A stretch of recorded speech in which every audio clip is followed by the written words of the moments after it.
You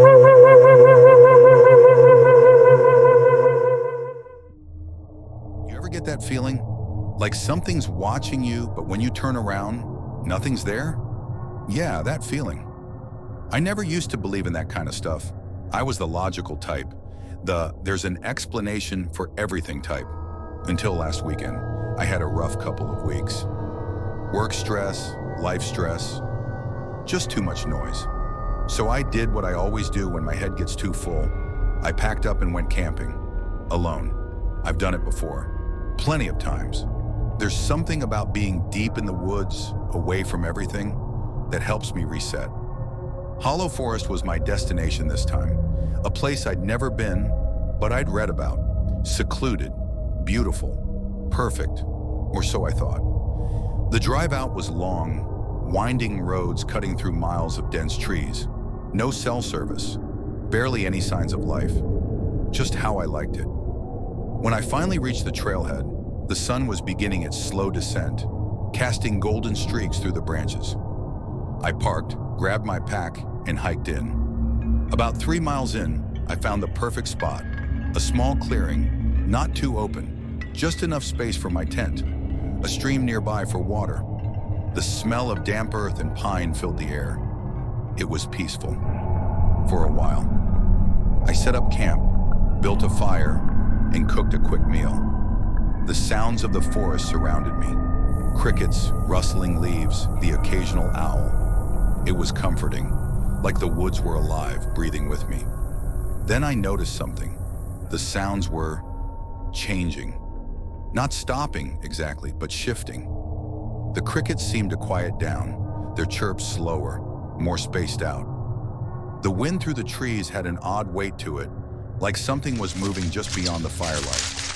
I told myself it was just my mind adjusting to the quiet. I'd been in the city too long. That's when I heard the first snap. It was soft, a twig breaking somewhere in the dark. Not close, but not far enough either.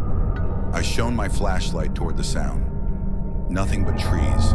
My breath misted in the cold night air. Could be a deer, I told myself. Maybe a fox. I turned back to the fire, but the uneasy feeling didn't leave. And then, minutes later, another snap, closer this time. I whipped my head around, light scanning the trees. Again, nothing. That's when I noticed something else. The forest had gone silent. I mean, dead silent. No crickets, no wind, not even the distant hoot of an owl, just my own breathing. Then, another sound. Not a snap this time, but something breathing. I froze. It was faint, barely there, but close enough that I knew I wasn't imagining it. A slow, wheezing inhale and an even slower exhale. It was coming from behind my tent. I turned, flashlight trembling in my grip. The beam hit the side of my tent, casting a long shadow against the fabric. And for a split second, I saw something. A shape, tall, wrong, watching. I sucked in a sharp breath, my heart slamming against my ribs. The second my light hit it, the thing moved.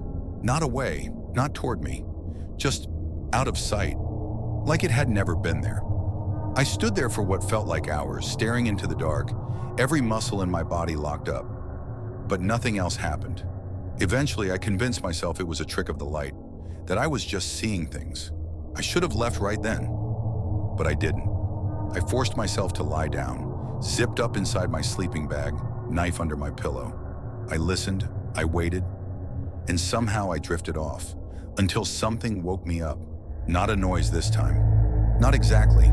It was a feeling, like the air inside my tent had changed, grown heavier.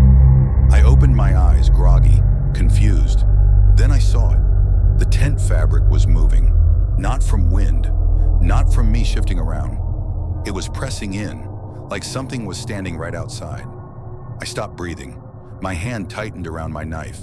And then, a long, slow dragging sound against the nylon, like fingertips running down the side of the tent. I nearly lost it. My brain was screaming, "Run," but my body wouldn't move. Then, the zipper. It started to pull down. I lunged. I grabbed the zipper and yanked it up as hard as I could, sealing myself in. My heart was pounding so loud I swore whatever was out there could hear it. For a long, horrible moment, nothing happened. Then, the tent shifted. Not much, just enough to let me know that something was still out there. I held my breath. And then, the whispering started.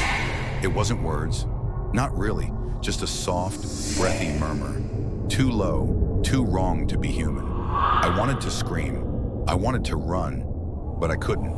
Then just when I thought I would go insane from fear, the whispering stopped and everything went silent. For minutes, I just lay there, knife clenched so tight my fingers ached.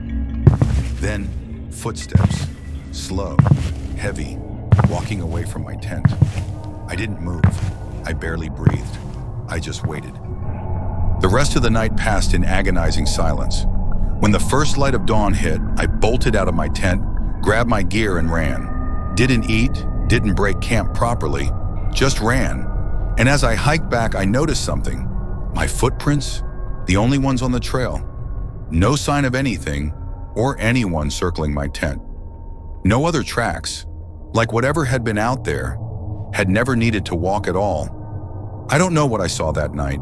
I don't know what was whispering outside my tent, what was pressing against the fabric, what nearly unzipped my shelter in the dead of night. But I know one thing, I am never ever going back to Hollow Forest. And if you ever find yourself camping alone, miles from anywhere, make sure you're really alone, because sometimes you're not. If this story sent chills down your spine, don't forget to like, subscribe, and hit the bell icon for more terrifying stories. Let me know in the comments, have you ever felt like something was watching you?